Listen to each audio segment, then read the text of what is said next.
All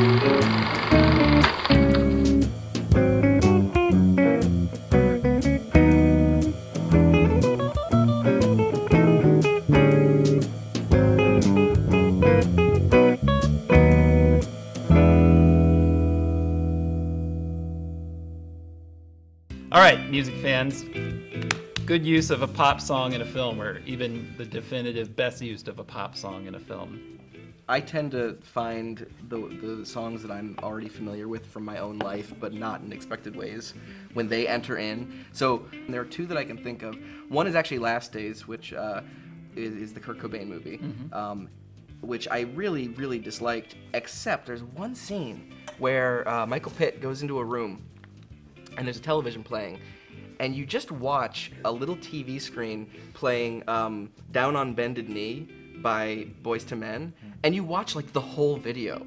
And this is a video that as a kid, I watched this video over and over and over again, and it was always on. It was just part of the fabric of your life, and then I forgot about it for literally whatever the span of time between that summer and seeing Last Days, later. And I'm like, wow, that was transporting. Like, that was like a deep experience, just being able. And part of it is that I hated the rest of the movie so much that I just wanted to watch a Boyz II Men video instead. But it was also like, it really it completely brings you into that exact time, which wasn't that long ago. So to be able to do that so effectively with just the absolute perfect song for that moment. And the other time that happened is in a Barbara Albert film called Free Radicals, where the opening scene is set to the Macarena, which is like the do not use this song. Like, do not use this song for any reason. Like that, like since 1997. That's up there with, Who Let the Dogs Out. Right, do not use this song. But it just opens up and you go, and you just hear it and you're like, whoa, what is this song doing in this movie? But it's not like a montage of her going out. This is a woman driving really, like she's in her car and she's driving in the dark, and you feel like she's gonna get into a car accident the way that it's filmed, because it's just filmed in a weird like suspense thriller kind of and she doesn't. And then she gets onto a plane, and the plane crashes and she's the only survivor. And it's the most intense experience, and there's no sound except for people screaming on the plane, and then she's in a lifeboat and she's the What's the name of this movie? It's called Free Radicals. I just gave you the opening. That's the first like 10 minutes of the movie. It's amazing. What do you got? Sorry, go ahead. I don't have like one per se, but I really like the way that Oliver Assayas, do you know Oliver Assayas? He did Carlos and so forth. I really like the way that he uses pop music, because he doesn't use it in the typical way that most filmmakers use it, which is that the entire scene becomes about the song and the characters, are choreographed and the camera is choreographed to the music. It just sort of is in the background. And the best use of it I can think of would be in Cold Water from 1994. Where they have a big bonfire party, and they just have this like playlist that kind of rivals the playlist in the Goodfellas scene that has Henry Hill's Last Day before he's caught by the police. This is amazing soundtrack. So they're just like kind of like hanging out and dancing, and like this whole chaos of life is going on.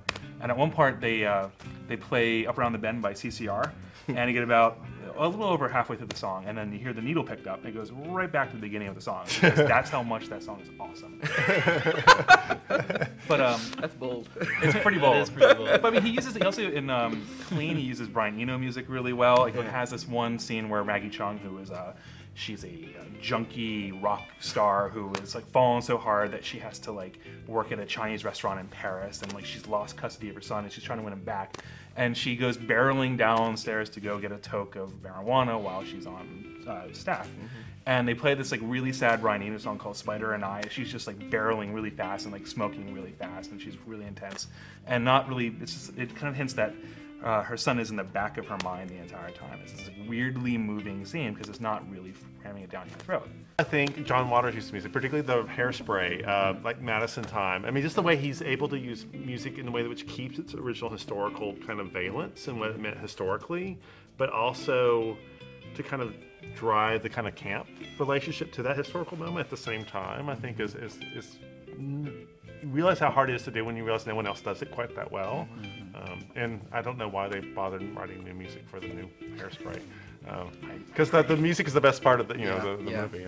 Yeah. One that really struck me was Magnolia, which I know is a movie that really divides people.